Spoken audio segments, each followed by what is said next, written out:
Welcome back, Basement Dwellers. We're playing some more Jet Force Gemini here in the basement. Did some looking around, and then I remembered you can blast open these mausoleums with a tri-rocket launcher. Ooh. Bam! What's inside? Hopefully zombies and, oh, it's an area. Ha ha ha ha! What's it gonna be? What's it gonna be? Open up! Chest! Ba, ba, ba, ba. Some grenades! Hey, try not to get blown up. Okay. Said something I'll like try. that. Try not to something. I'm assuming it was blow yourself up with grenades. Okay, let's do this and be a little further away this time. Usually when I give advice to people after giving them grenades, it's grenade-related advice. Ooh, some tribals. Clink, clink, clink. Wow, yeah, we definitely still didn't get all the tribals in this area.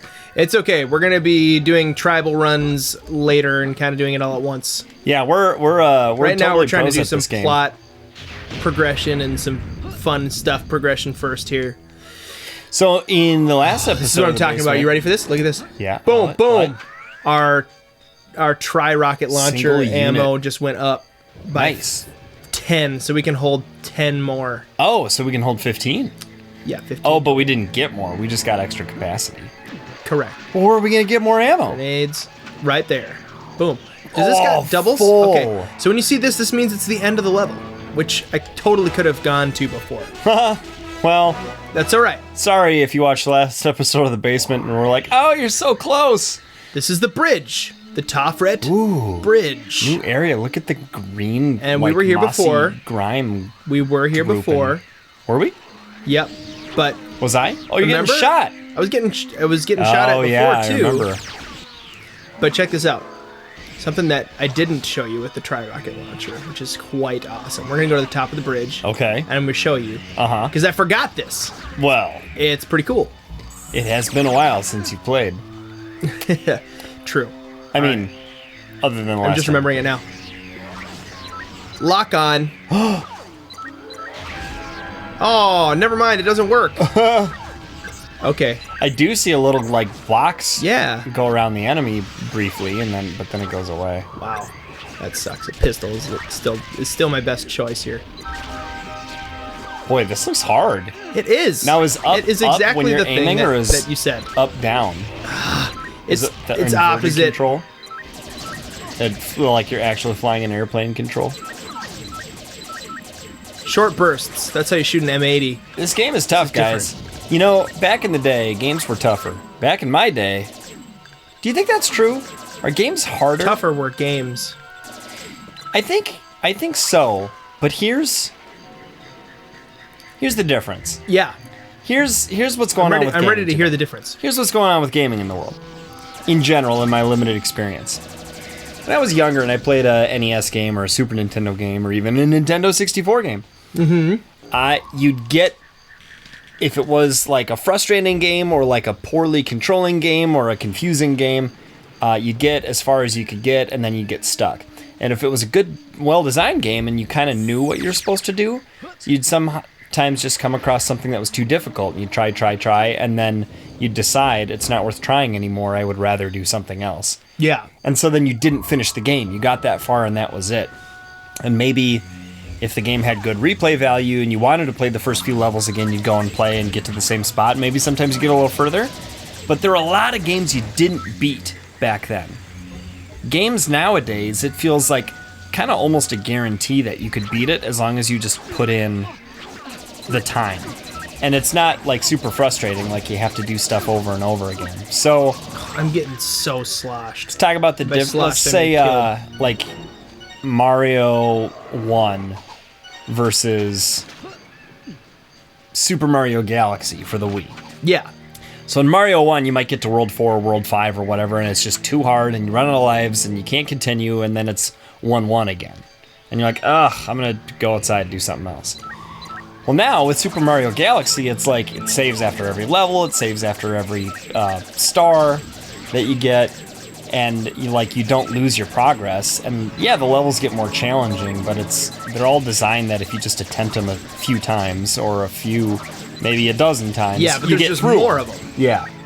Yeah. And so like you end up playing the newer game for a longer total amount of time because there's just keeps being new content and you keep making progress and it's encouraging enough to keep going.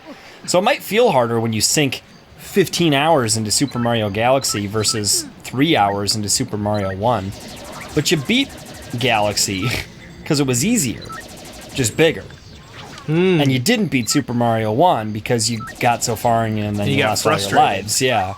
And you gave up. And that was the breaking point. It's true. A lot of people don't give up on Mario Galaxy. They might put it down for a little while, but they don't go like, ugh. I'll never get past this one level. I could pick up the game any day I want and start with this level. You know. And that's a huge wall to get over with the older games. You have to decide, I'm going to start from 1-1 and then try and get all the way to where I couldn't get past last time and then get past that. Like, you know you're in for 2.5 hours of, I already have played this, I know how to beat it. So it's probably a good thing, but I think games were harder then, and they're just longer now. They're longer but easier. If you play long enough, you'll beat it. I think you're right. I would agree with you on Zeldas that. too. It's almost like you're playing a movie. You're just getting from cutscene to cutscene. Yep. In some ways. I don't know. Basement Dwellers, what do you guys think about gaming? How long have you been gaming? What's the oldest console you played, or the first console you played maybe as a kid? And what do you think makes games different now versus then, other than obvious stuff, right? Like, the graphics are better. Well, yeah, of course they are. But stuff like what we're talking about, difficulty level, or how long it takes to play, to beat the game, things like that. We're curious for your thoughts. That's part of the fun of retro games, though, because they make games so differently now. That you're actually, like, I don't know, it's a completely different gaming experience. Like, it's playing a different type of game. A dead genre, the games... I mean, that's probably not true anymore because there's such an audience for retro gaming. People are making retro games again with higher frame rates and more colors on the screen at a time. So this door opened, even though it was locked. Hooray! I only had to kill the flying guys in that room. And so once all the flying guys are dead, that door opens. That door unlocks. Right.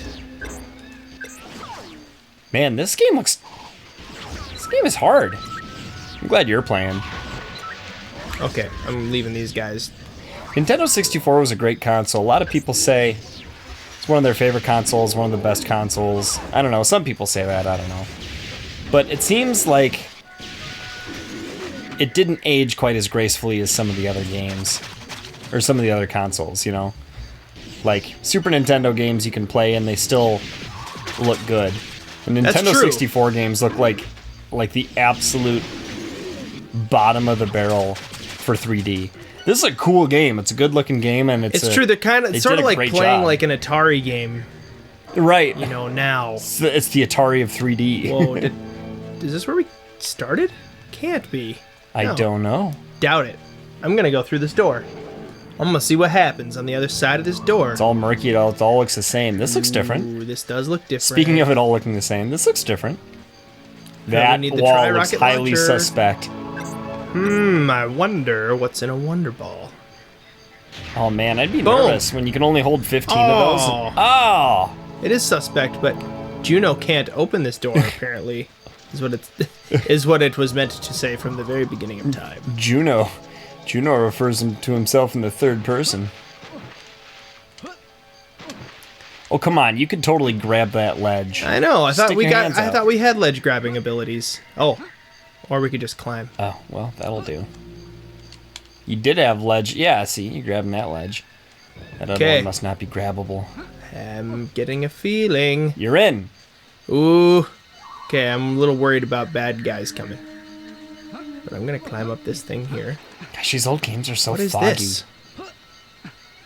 Everything at a distance is all... Well, that looks suspicious. What is this? Ahem. Good day to you. Would that be official Jet Force uniform? How interesting. Mizar claimed to have destroyed you all. I was, called Floyd. I was created along with many, many others to form an elite airborne squadron. But recently Mizar's methods have led me to doubt his cause. Such are drawbacks of advanced AI, I'm afraid. To cut a long story short, my misgivings were not appreciated, and the drones decided to make an example of me. They scattered 3 of my most vital components and rather curiously nailed me to this post. Needless to say, all previous loyalties have been compromised. If you could possibly lend a hand in this reassembling me, I guarantee you my full services in restoring justice where Mizar is trodden. All I need are those 3 missing parts. Right. Whether or not you decide to help, I'd be glad to fill you in on the whole story behind this embarrassing situation if you have a spare moment. We definitely want to watch this video because it's so awesome. I'm ready. Once upon a time, 3 teddy bears were being taken to wooden stakes, where they would be executed by ants. Oh no! They aimed their guns, and the robot, who had no feelings, He doesn't like suddenly it. became self-aware. Yeah. 1, 2. oh no! The robot was like, enough! I cannot handle this! Look how awesome this is. 3, fire! And he took them all out! Oh man, that robot's so cool! Wow. He's about to shoot that teddy bear. No! Boom! Oh. Stepped in the way! And by stepped, I mean he flew because he didn't have legs. Okay, so those are 3 missing parts there. The propeller above him and the 2 little foot pod things below Oh, him. and then he like, I shut down. Then he found himself on this post. So, we need to find some missing parts, Peter. I'm ready to do it. So we are ready to look for the missing parts. Next time in the basement. Oh, no. Yeah, you know what that means. Brutal. Next time in the basement. So we're gonna look for those missing parts, and we'll see you guys here with us. Thanks for hanging out. Yeah, we're gonna be playing a different game tomorrow. Come back and check that out. We're gonna be playing some more Jet Force Gemini in a few days. Thanks for checking that out. And we appreciate likes and comments. And the ones that you leave are great, and we pay attention to those. If you don't want to leave any of that, you don't have to. That's totally fine. And until next time, basement dwellers, we think that You are cooler than... MC Hammer wearing parachute pants It doesn't get much cooler than that. In the basement.